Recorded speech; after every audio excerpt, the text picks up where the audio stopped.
Bio Savart का नियम है, ठीक है, बायो सेवर्ट का नियम। अब कोई धारा चालक है, उसके लिए बायो सेवर्ट ने कुछ नियम दिए थे कि उसमें जो चुंबकीय क्षेत्र स्थापित होगा या उत्पन्न होगा किन किन बातों पर निर्भर करेगा। तो उसके लिए हम क्या करते हैं, एक धारावाही चालक ले लेते हैं। ये कोई धारावाही चालक है, इसमें जो चुंबकीय क्षेत्र उत्पन्न होगा किन किन बातों पर निर्भर करेगा। तो इसमें मान लेते हैं आई एम्पीयर की धारा बह रही है, ठीक है, और ये छोटे छोटे अल्पांश खंडों डेल एल से मिलकर बना है। डेल एल, छोटे छोटे अल्पांश खंड डेल एल से मिलकर बना है, और इस अल्पांश खंड से जो है स्मॉल आर दूरी पर कोई बिंदु पी है, कोई बिंदु पी है, यहां से स्मॉल आर दूरी पर, ठीक है, और इनके बीच जो एंगल बन रहा है अल्पांश खंड और बिंदु पी के बीच वो थीटा है। कितना है? थीटा है। तो हम लिखेंगे इसके लिए बायो सेवर्ट नियम के अनुसार, बायो सेवर्ट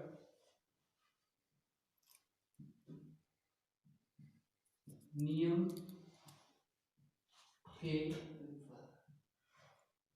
अनुसार किसी धारावाही चालक में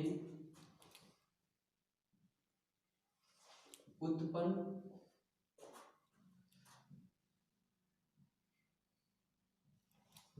चुंबकीय क्षेत्र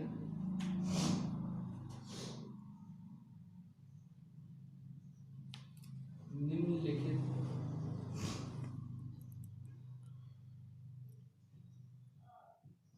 बातों पर निर्भर करता है, ठीक है। तो पहला पॉइंट इन्होंने क्या कहा, पहला पॉइंट चुंबकीय क्षेत्र भी धारावाही चालक में प्रवाहित धारा आई के अनुक्रमानुपाती होता है। चुंबकीय क्षेत्र भी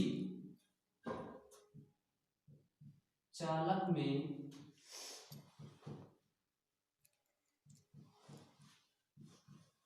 प्रवाहित धारा के अनुक्रमानुपाती होता है, ठीक है। तो हम क्या लिख सकते हैं, B proportional to I, B proportional to I. दूसरा क्या था, दूसरा है चुंबकीय क्षेत्र बी चालक में कटे अल्पांश खंडों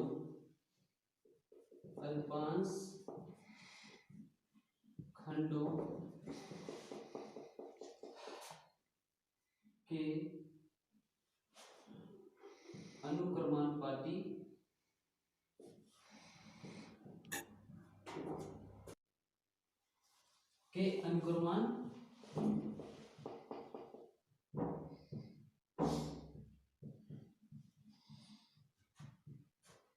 होता है, ठीक है। मतलब कि B proportional to del L, B proportional to del L. तीसरा पॉइंट क्या था, तीसरा पॉइंट है कि जो है अल्पांश खंड तथा बिंदु पी के बीच बनने वाले कोण की ज्या के समानुपाती होता है। चुंबकीय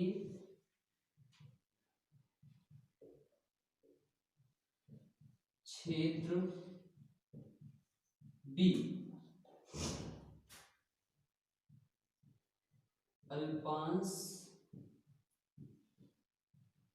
खंड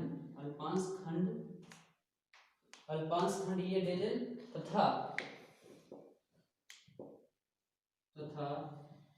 बिंदु पी के बीच बने कोण की ज्या के समानुपाती होता है।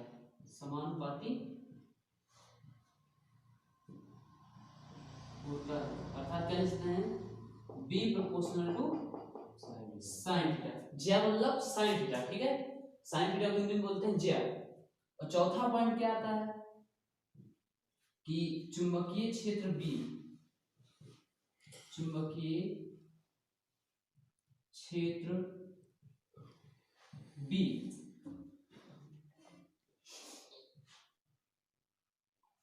अल्पांश खंड तथा बिंदु P अल्पांश खंड तथा बिंदु P के बीच की दूरी। देखो यहाँ पर अल्पांश खंड है और बिंदु P उसके बीच दूरी क्या है, स्मॉल r। बीच की दूरी के वर्ग के व्युत्क्रमानुपाती होता है। व्युत्क्रमानुपाती मतलब उल्टा, व्युत्क्रमानुपाती होता है, ठीक है। इसको हम क्या लिख सकते हैं, b प्रोपोर्शनल टू 1/r²। ये चार पॉइंट थे। पहला क्या, वैद्युत धारा चुंबकीय क्षेत्र भी चालन में प्रवाहित धारा के अनुक्रमानुपाती होता है, और जो चालन में कटा अल्पांश खंड है उसके अनुक्रमानुपाती होता है, और अल्पांश खंड तथा बिंदु P के बीच बने कोण की ज्या के समानुपाती होता है या अनुक्रमानुपाती होता है, और अल्पांश खंड तथा बिंदु P के बीच की दूरी के वर्ग के व्युत्क्रमानुपाती होता है। अब क्या करते हैं, चारों चीजों को मिला देंगे, तो लिखेंगे चारों समीकरणों को मिलाने पर, अगर हम मिलाते हैं क्या हो जाएगा, ये बन क्या जाएगा, b प्रोपोर्शनल टू क्या है, पहले i है और डेल l है और कहाँ गया साइन थीटा है, और बटे में क्या हो जाएगा, बटे में r², यानी b proportional to i del l sine theta upon r²। देखो क्या है, b proportional to i del l sine theta upon r², ठीक है। तो यहाँ पर क्या एक चीज लाएंगे, एक नियतांक लाएंगे बराबर लगाने के लिए। वो नियतांक होता है μ0/4 pi i del l sine theta upon r²। ये फार्मूला आ गया, ठीक है। अब इसमें क्या है, μ0/4 पाई, μ0 क्या है, एक नियतांक है, लिखेंगे जहां μ0 एक नियतांक है जिसे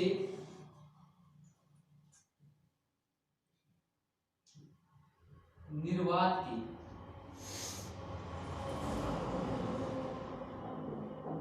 चुंबकीयशीलता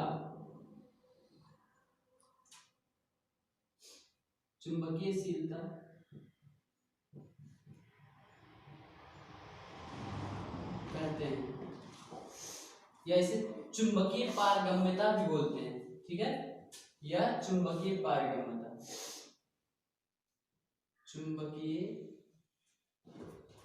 पारगम्यता और इसका जो मान होता है v0 का,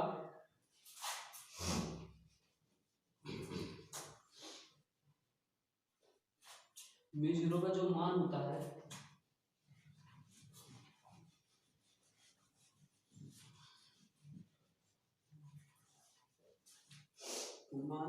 जो है v0 का मान 4 pi into 10⁻⁷, 4 pi into 10⁻⁷ Newton पर एम्पियर स्क्वायर। मात्रा क्या हो जाएगा, न्यूटन पर एम्पियर स्क्वायर, या एक मात्रक और होता है उसे बोलते हैं हम हेनरी, हेनरी प्रति मीटर। क्या बोलते हैं, हेनरी प्रति मीटर। मान क्या होगा इसका, v0 4 पाई इंटू 10⁻⁷ न्यूटन पर एम्पियर स्क्वायर या हेनरी प्रति मीटर इसका मात्रक होता है। ये है बायो-सिवर्ट का नियम। उसके लिए फार्मूला क्या है, b = v0/4 pi i delta sin theta r square. ठीक है।